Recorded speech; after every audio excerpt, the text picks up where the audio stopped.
We are back with another video. We're back looking out for the QB battle. The media in Cleveland has been talking about the OTAs since yesterday, all day, how the QB's been looking. Once again, this time in 2026, we got the QB tracker. We got Riz bringing out the QB tracker. Now, some people don't like it and some people do, but they're tracking all the passes again like they was last year. And let's see what Riz has to say about it. I hold in my hand the quarterback tracker. Deshaun was 13 of 21. A lot of incomplete passes. Sanders, 7 of 11, but he had a pick off somebody's hands. Gabriel, 1 of 4 with a pick. Wow, only 4 passes and a pick. Wow, that's crazy. Dylan. We needed to chart that. That needed to be charted. 1 of 4 with a pick. That was nuts. 1 of 4 with a pick. Like you said, why do we have to chart that? That was ridiculous.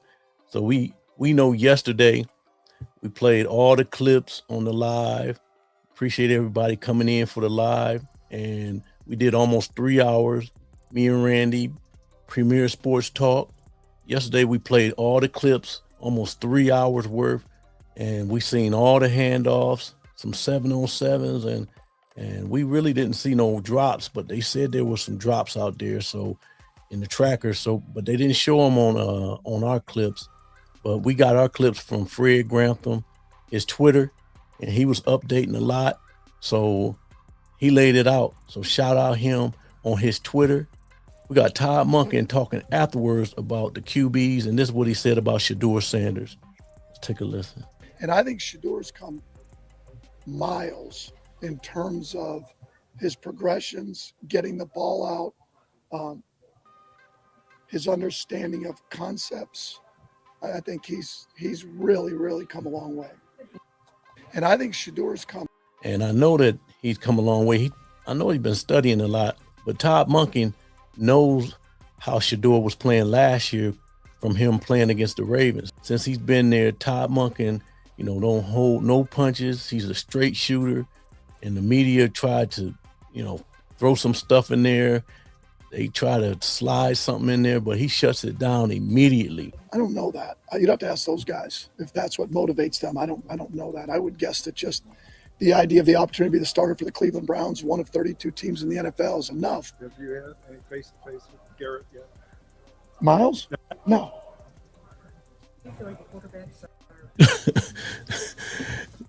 I think that was Tony Grossi who asked him the question about Myles Garrett. Have you had any face-to-face with Myles Garrett? I think that was Grossi. Let me hear that one more time. To be the starter for the Cleveland Browns, one of 32 teams in the NFL, is enough. Have you had any face-to-face with Garrett yet? Myles? No. Yeah, that was Tony Grossi. He's a straight shooter. He don't hold no punches, and he definitely tells it like it is. And so he shut Tony Grossi down immediately. We got Tony Grossi talking about how the reps was divvied around through all the quarterbacks. And let's take a listen. Really well on TLOD in your column last night. Tony, what are your big takeaways from how Monken's kind of divvying up these reps? Because again, Monken's a first-time head coach. We know what happened last year with the reps and the quarterbacks and all that, and we all agreed it wasn't a great situation. What are you kind of seeing how he is divvying these up in the OTA practice that we saw yesterday? Well, it's obvious that it's different from last year. For one thing, Dylan Gabriel is getting very limited reps as the QB3. He was QB3 at this time last year and was getting a lot more reps. He's not getting them this year. So it's Deshaun Watson and Shedeur Sanders getting the bulk of reps. And I believe every time we've been out there, Deshaun has gotten a little more reps each time. I think the number of reps are what's important at this point, not who you're with, because we know the offensive line is in flux. You know, Elton Jenkins isn't able to go the entire practice yet. We got two rookies who they're easing in that may be starters by the time we get to the season. So whoever's behind the so-called number one offensive line, it's really not a true number one offensive line yet. And each rep is a different set of receivers.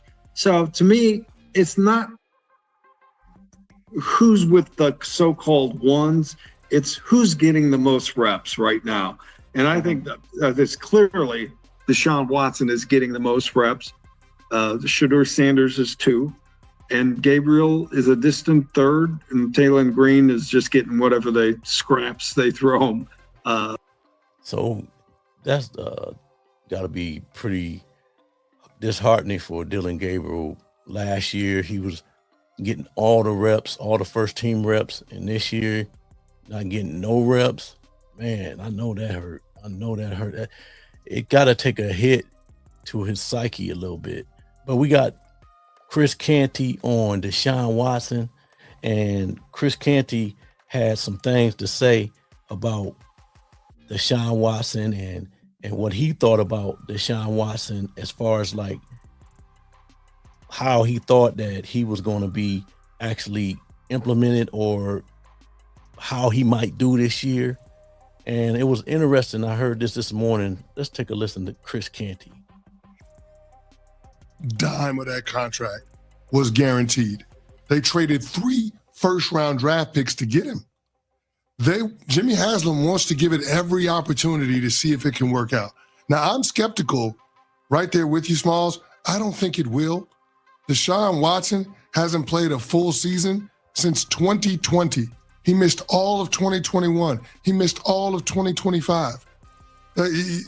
At some point, you have to wonder if the skill set that he has diminished. Now, I get it. He's only 30 years old. And, you know, when you think about today's quarterbacks and how much longevity franchise guys have, that's relatively young. But I just think that there's so much baggage and there's such an extensive injury history. I just don't know if it's going to lead to anywhere good for Cleveland in terms of what happens on the field this year if they roll with Watson. To your point, he's only played 19 games for them. 19 games since he came over in 2022 because of suspension and because of injuries. And I understand investing in something and wanting to see even a little ROI on it. However, Jimmy Haslam said that it was a big swing and a miss. He's already come out and publicly said, my bad, I screwed that one up big time. So why, when this is almost over, this is the last year of the deal, are you trying to push this back out there and make it be a thing? You've already admitted that you messed up. I just don't understand.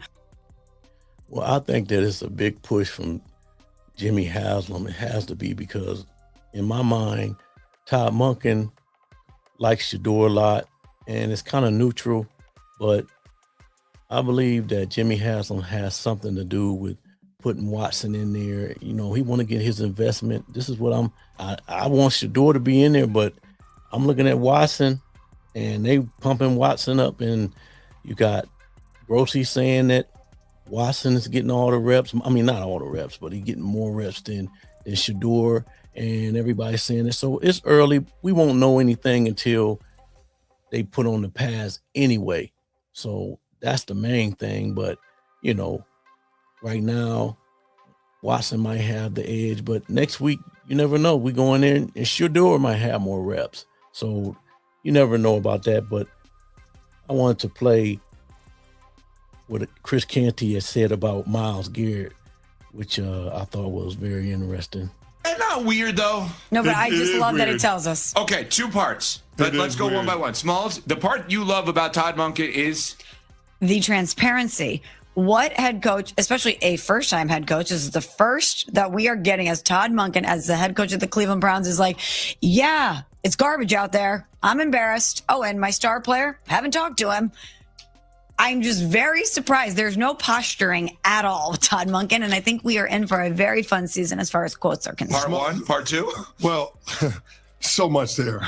But what does Wendy always say? Actions over words? Yeah. Yes, he does. Nobody has given me a reasonable explanation as to why Myles Garrett would defer a $30 million payment until a week before the season. I'm clapping. Why are we not talking about this every day? Nobody has given me a good reason. Thank you, Nobody.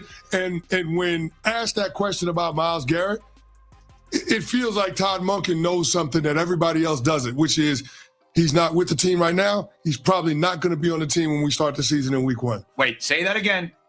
He's not with the team right now. He's probably not going to be on the team when we start the season week 1. Based on actions over words. Actions over words. You believe that Myles Garrett will be on another football team. Why would F? And I get it. I love money more than most people on this network. But why?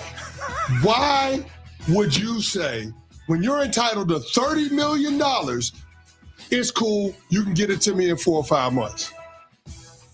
If you owe me $30 million and you owe it to me tomorrow, why would I say I'm cool taking it 5 months from now, 4 months from now? I want it yesterday. Exactly, Smalls. What are we talking about? The only reason why they do that restructure and defer that payment is to make it easier for the Cleveland Browns to move off of Myles Garrett. That's the only rational explanation. It's the only thing that makes sense. I don't think that's a pre-take. They're doing the pre-take music. I'm going to tell you why that's not a pre-take. Because Let me know what you guys think about what Chris Canty said. Is they trying to move Myles Garrett? It makes a lot of sense. He played in the league.